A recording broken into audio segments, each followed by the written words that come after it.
how do you start this video? This is so weird. Didn't think I'd make a video like this, but here we are. Hey guys, what's going on? Welcome back to the channel. If this is your first video, hi, my name is Angela. I've been running an embroidery business for the last 8 years, and now I am sick, but it's fine. It's fine. So, one, I'm gonna start off by saying I am not a doctor. I have no medical degree, no nothing. I'm just a person who likes to look through Google and think I'm dying.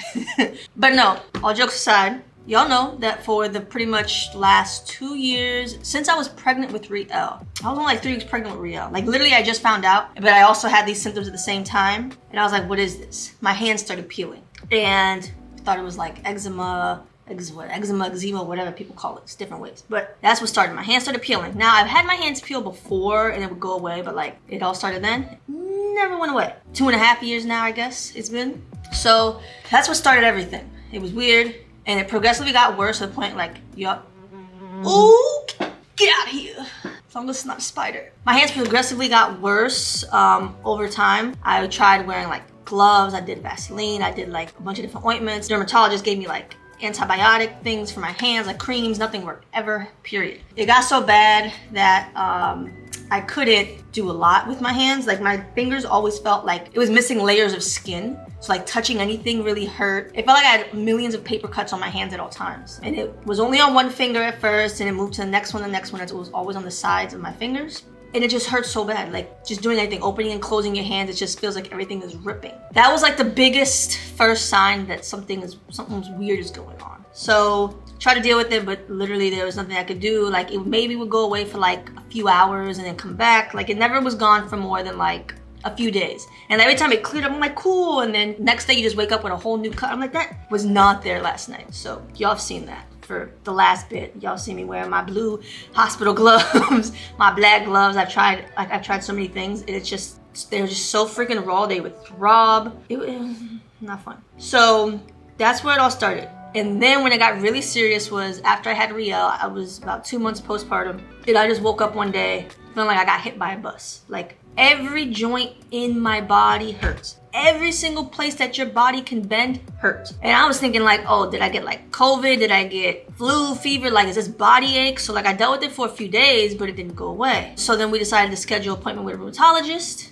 And it took like 2 months to get an appointment. So I had this pain for 2 months. And I go and he's just like, well, you just had a baby, like it can go away. And you know, I was also looking at other things. I was like, sometimes it happens, postpartum joint pain. When you stop breastfeeding, you know, it'll probably go away. So I didn't want to just stop breastfeeding. She was so young. There's no guarantee to know that's what it was. So to just stop breastfeeding, I was like, I guess I'll just deal with the pain for a little while. The pain got like worse and worse in regards to like movement. So at night, like, you know, normal people, you can bend your knees when you sleep or you can turn. If I bend my knees and it's more than like 10 to 15 seconds, it locks. So like moving my leg to get back straight was horrible. I couldn't sleep on my side. My arms were going numb. Everything was going numb.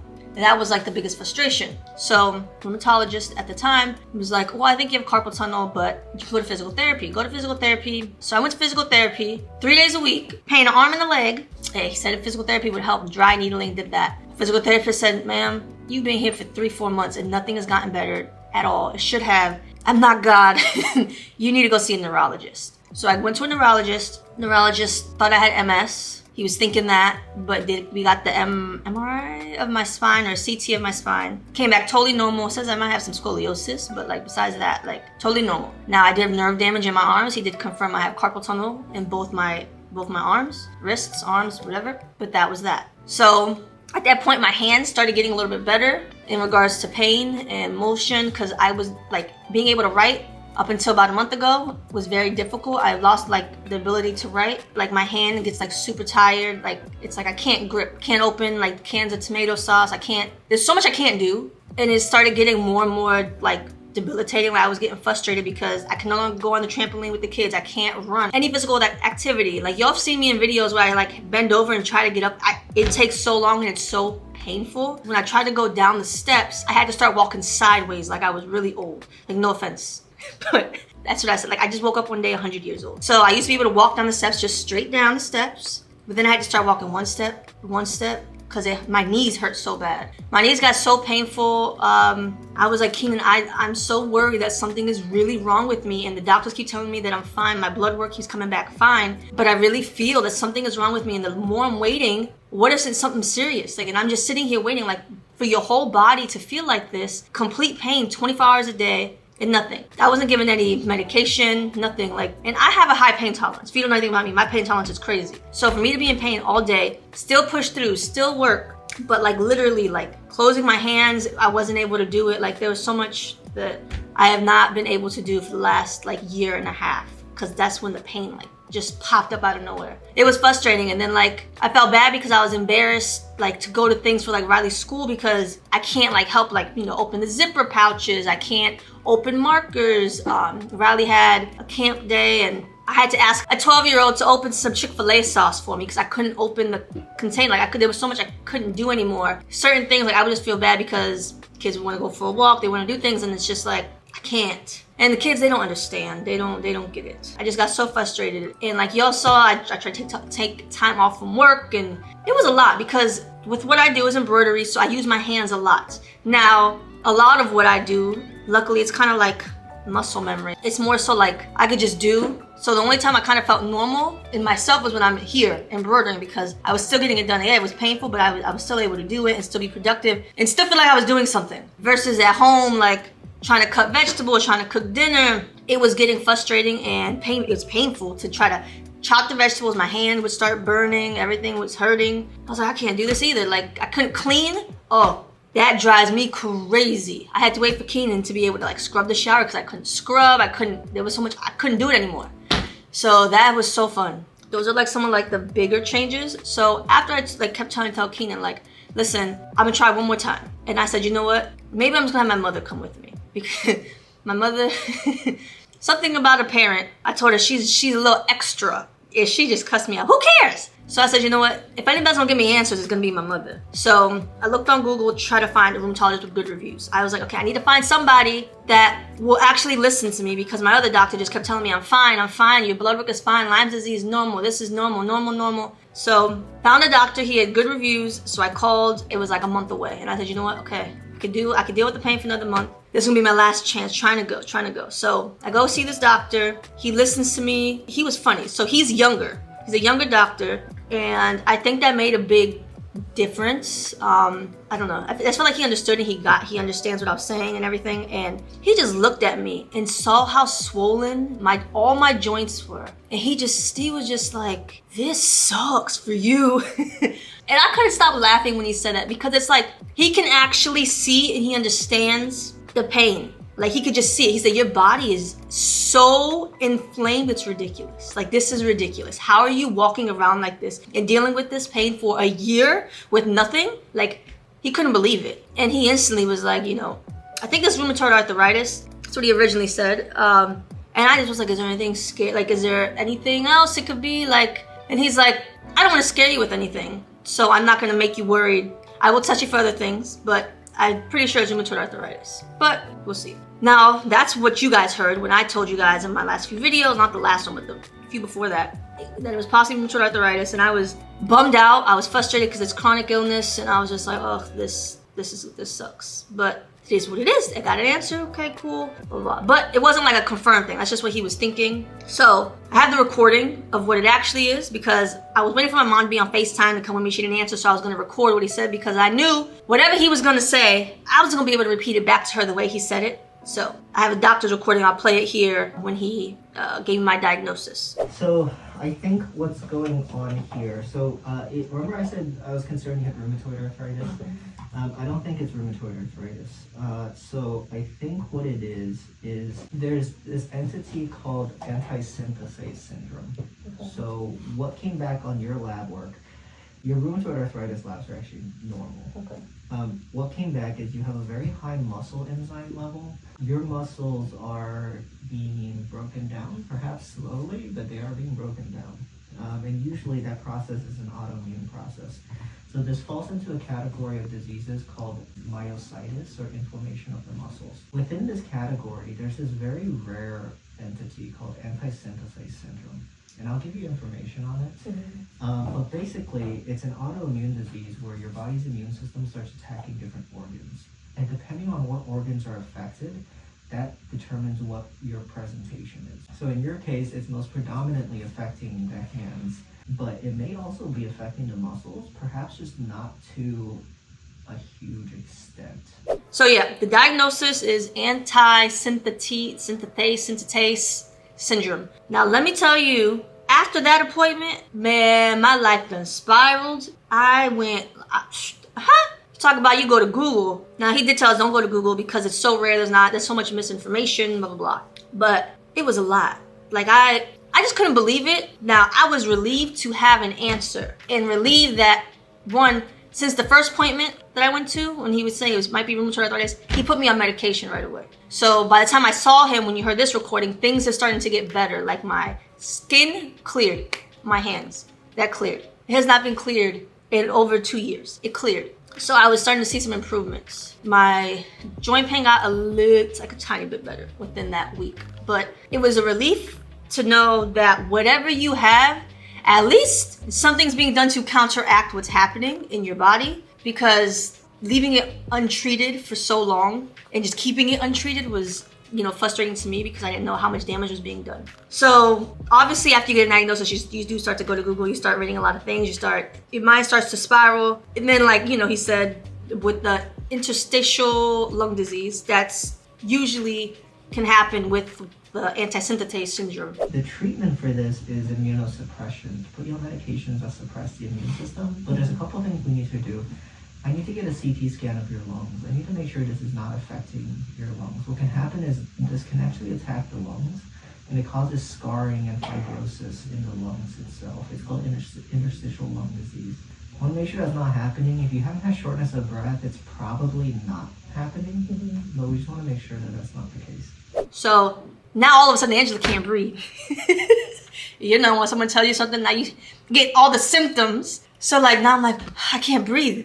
Am I dying right now? Oh my God, I can't breathe. Freaking out for a few days, no wonder when I go up the steps, I could never breathe. Oh my God, I can't breathe. And I just started going through it, and I'm like, Angela, get out your head, please. But it's hard because now it's all these symptoms you don't know, and you don't want to downplay them and think it's no big deal, because now you have a diagnosis and this is a symptom you need to look out for because it's life-threatening. And I was just like, oh my gosh. So then when he talks about, I gotta go get an echocardiogram to check my heart and to make sure there's no fibrosis in my heart and figure out which lungs are affected, and then get the CT scan and all the MRIs. And I'm just like, I go from rheumatoid arthritis to, you need to go get all these tests done, and you're gonna be on medication, you're gonna be on steroids for the foreseeable future. This is a chronic illness, and we don't know your prognosis yet because we need to get all this imaging back. So we don't know if your lungs are severely damaged or your heart is damaged or which organs are being attacked. And I'm just like, what the heck? And then in all this, my legs start getting really weak. So for the last month, I've been dealing with leg weakness. And when I got that blood work done, he said my kinase, whatever, I ain't a doctor. Your creatine kinase, which is a metabolite that happens when a muscle is being broken down, is almost 2,000. Normal is 100. That number is saying that I have muscle breakdown myositis. You see about that. And that's also correlated with the antisynthetase syndrome. I have literally the textbook symptoms for this syndrome, literally everything. And that's what made me so mad, because the doctor that I had last year or the year and a half before didn't test me for this. But literally when you look it up, I had the mechanic's hands, all over joint pain. I had everything, which is why didn't you test me for this? And when I asked this rheumatologist, he goes, listen, it is so rare, so rare. I think there's only 50,000 people in the United States who have it or get diagnosed with it, because I have the antibody for it, which is a confirmed diagnosis at that point. Some people don't have the antibody, we could still have it, but I have 3 different antibodies. I have all of them for that and 2 other diseases, but I don't disease, I'm not a doctor, whatever you call them, disorders, autoimmune things. It was just okay, all right. So Keenan was so what's worst case scenario? Worst case, because I don't want to go to Google and find out the worst case. He's you just wake up and you can't breathe and you die. I said, okay, well, everybody dies, so okay, that's cool. But how fast is this gonna prove? How fast are we talking? Is it gonna be like super fast? And I was like, but I've been dealing with this for 2 years. So like, it's not like it's been slow. And that's been my biggest thing. It's been so long how much damage has been done. So then he got my blood work back. Then it was like the next weekend. Y'all saw that. I had to go to the ER because I had rhabdo. It's like, you can get rhabdo like CrossFit, like exercising. Now, y'all know I don't exercise. Not to that extent, at least. Like, I move, like, I take a lot of steps every day. I move, I'm on my feet. I'm active-ish to a certain extent because I had the pain, so I couldn't really exercise. But I wasn't exercising to the point of me to get rhabdo. So, it's definitely been a journey. I would say my hands finally feel normal again. I'm able to write again. My knees are better. I'm able to change Riel and get back up. Still not quick like a 30-year-old should be able to, but I went from a 100-year-old, I say now I'm at like 55. So it's getting a little bit better. CT scans, MRIs, echocardiogram. I have a pulmonary function test tomorrow. So I still have testing to be done and get more results on everything next week, following week, just to see like what is my life going to look like and how much the disease has affected my other organs. That's pretty much where we're at now. That's like the scariest thing because I can't see inside of myself. I feel okay. I don't have shortness of breath. I was just crazy for a few days. I feel like my heart feels fine. I don't have like chest pain, back pain. So yeah, it's just scary to know that these things I have to look out for and be mindful of. I can't just brush things off because I do have such a rare syndrome, autoimmune disorder that's going to be with me forever. I do know he said it could go into remission. I don't know all the details of all that. I'm not a doctor again. So is this like this is a forever thing the rest of my life? Yeah, this is autoimmune diseases don't go away. They can go to remission, they can get under control, but they're not going to magically disappear. And they can always flare up even if they go into remission. I don't know if that just means like my symptoms aren't getting any worse. It's still there because obviously I have the antibody for it, but like maybe it just means there's no symptoms. But for now, I'm satisfied with at least I have some relief. I've been feeling normal for about, I say a week. As close to back to myself as I've been in the last 2 years. And I've been able to sleep. Like I could sleep and move, I can lay on my side, I can do things that I just haven't been able to do for the longest time. So that's been the biggest perk. I said it's been crazy. My dad's been here the whole time, and I think that's what's even crazier to me. Literally, I find my dad 2 weeks. I've looked for this man for 5 years. 2 weeks before I get this diagnosis. And he's been here ever since I got the diagnosis. He's been here the whole time, hasn't left. He's been coming to work with me every single morning, every day, helping me go to doctor's appointments because Keenan's here embroidering. Just pretty much having somebody with me at all times because one, the medication I'm on, we don't know how that was gonna affect me. And just having somebody here just at all times. So that's my diagnosis. That's what I have. Super rare, special overachiever over here. But yeah, just want to give y'all an update. I know y'all have been asking. You guys always want to know about my hands. So things are looking a little bit better now. Praying that nothing gets found on any of my CT, MRI, the pulmonary function, hopefully like everything is A-okay, everything's good, and we can keep moving forward and figure out a health plan going forward. So, yep, that is it for this video. I do want to say I will be at Printing United in Vegas, September 9th through 12th. If you guys want to come see me, should be fun. It's like one of the biggest shows out there. I've never been, but I've heard it's crazy big. I'm excited to go, so I'll be there. So come say hi. I'll be at the Melco booth or walking around. You'll find me. Come find me, come say hi. So yeah. Thank you guys for watching, and I will see you in the next video.